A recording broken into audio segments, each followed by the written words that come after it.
What is going on, people of YouTube? My name is Kurtio and welcome to the preview of Game Week 2 for this week's Fantasy Premier League preview video. And in this I will to explain the series, to get rid of confusion. This series is about focusing on Fantasy Premier League, how players will do, how I think my team will do, and generally, this is focused more around my team than the review is. The review is about players in general, who did well, who had flops. This is about picking players for my team, and also maybe if I've got a transfer free, looking at possible transfers looking at the fixture list. I have got a podcast coming out, however, that was meant to be coming out today. That has been delayed until tomorrow because I didn't start rendering last night. It's going to take a lot of time to render. It's a long podcast. It's over an hour long. I think hour and 17, hour and 18 minutes. So it's a long podcast. It's a long thing. So I'll probably leave it rendering overnight to solve that issue. But welcome back to a preview. It's preview Game Week 2. Game Week 1 has happened. A lot of surprises. Hopefully this can get back to business. It's another week where I think there's quite a few games where I'm sort of stuck with decisions, but hopefully it will be all for the best. So first of all, we're going to talk about my defence. My defence is Cech and Guzan. Now, Guzan was the only good choice I made in the first game week. I put him in goal instead of Cech. He got a clean sheet. He played against Bournemouth, but he's got home tie against Manchester United. Now, they were poor against Tottenham, Man United, when they were playing at home. But I feel like this will test Aston Villa, especially so with their new defence. If we go on to the transfers and look at Aston Villa's defence, they've got... Oh, no, I don't mean defenders, I mean Aston Villa's defence.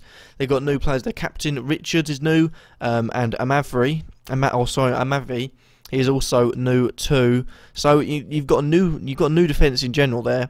And I think to see the new players and how it performs without, the Benteke, Delph and Vlaar spine of the team gone, I think this will be their first test, and if they get whitewashed 5 or 6 or 3-4-5-0, I feel like a previous Villa with those 3 players there under Tim Sherwood would not have had that happen. If Tim Sherwood took over the team, managed to keep Delph, keep Benteke, keep Ron Vlaar, keep the experience of Shay Given in the dressing room, their team would have been solid. Building on players like Mike Richards and Rudy Gestede as well, they're good signings, and I feel like they could easily be good players throughout the season. But for now, we have to just wait and see how that goes. So for that reason, I'm not putting Guzan in. I'm going with Cech, who has an away trip to Crystal Palace, and I feel like it's going to be a tough game. It's not going to be an easy game for Arsenal, but they've got more of a chance of getting a clean sheet, I believe, than even with Manchester United's poor form and Villa coming into that game at home. I feel like I've got more of a chance of getting a clean sheet there.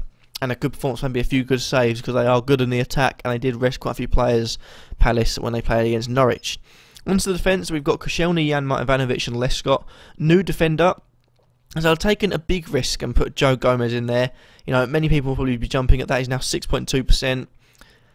But I feel like with no current left-back option, I think maybe Moreno might be looked at as a midfielder. But you look at that, and maybe Moreno isn't his preferred under. I mean, I know he does like his young fullbacks. There's Brendan Rodgers. He's got Klein one side. He's got Joe Gomez the other. Of course, I'm not bringing him in expecting to have the 11-point game he had, because of course, you got bonus points there. You got the assist there.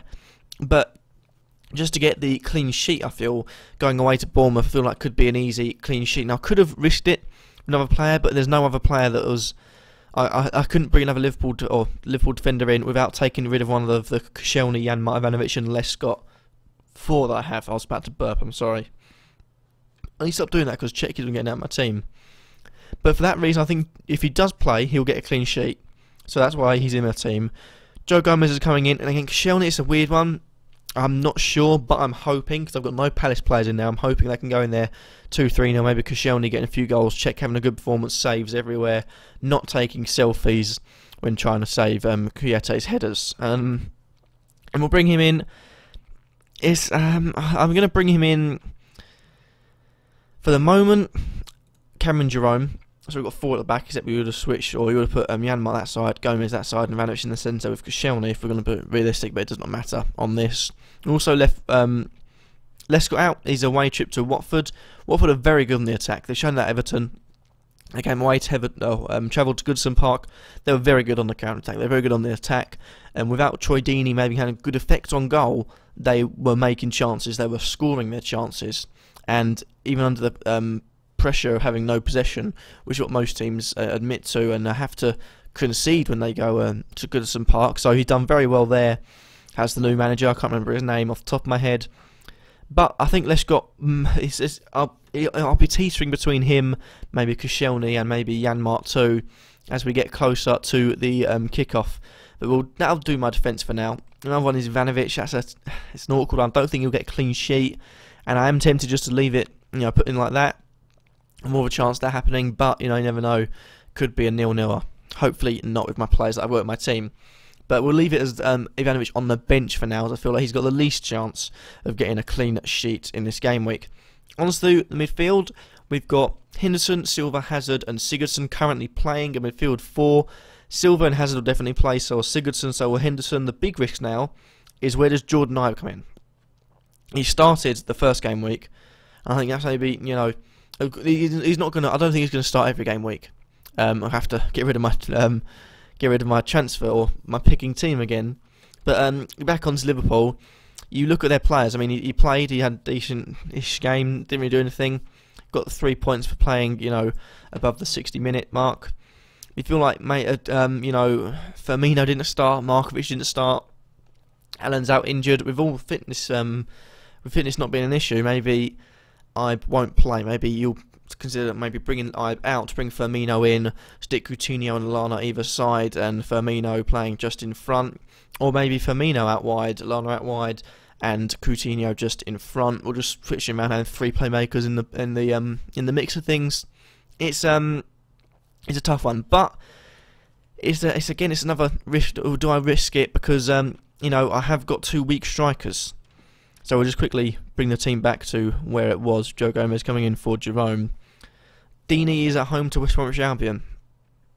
For me, I think I'll put Jordan Ibe in there, but I'll have Deeney in my first slot. So if Jordan Ibe doesn't play, we have Deeney coming in. If Joe Gomez doesn't play, I think we're going to have Ivanovic coming in instead of Jerome. And if a third player doesn't play, then we'll have to have Jerome in the mix of things.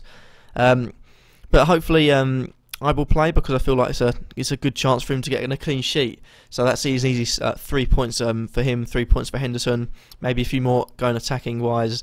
They're home to Bournemouth, so that really should be a clean sheet. So I should have at least 3 points from Henderson this week, like I did last week, and also maybe a clean sheet for Gomez, bringing his points up too.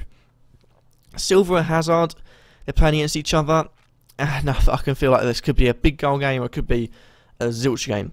City, I still feel like, I did mention in the podcast a bit, that I do need to sign, a centre-back, because they're weak at the back. You've got Company, Demichelis and Mangala. You need another big centre-back there, maybe a Godin, an Otamendi, that sort of character.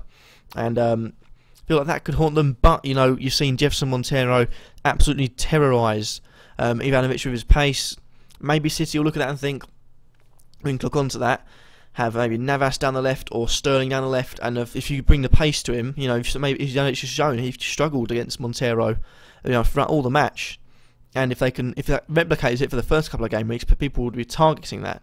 Ivanovic is a good defender. Maybe he's starting to lose his legs with age. You don't know. I don't know if it can tell his age on here. Nope. Never mind.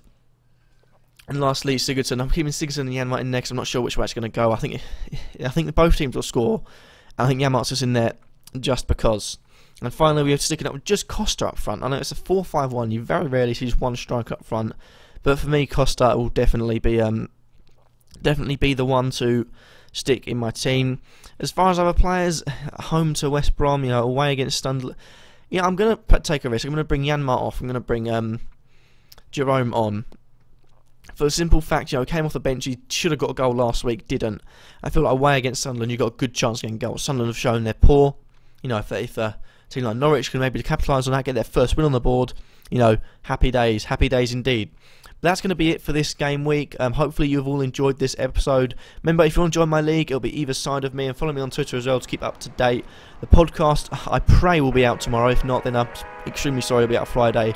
I'm going to try and figure out what day is best for it. I've also got a video coming out which mentions that I've got a secret project that we'll be releasing on Wednesday. That is the podcast, but maybe I'll switch that to Thursday, record it on Tuesday, post it on Thursday. It's giving me time to render it all because it's a big file. But thank you guys for watching. If you like this video, leave a like, let me think in the comments down below, and subscribe to get up to date with all of my Fantasy Premier League series, as well as Dolus Craft. News on that coming soon. But thank you guys for watching anyway, and peace.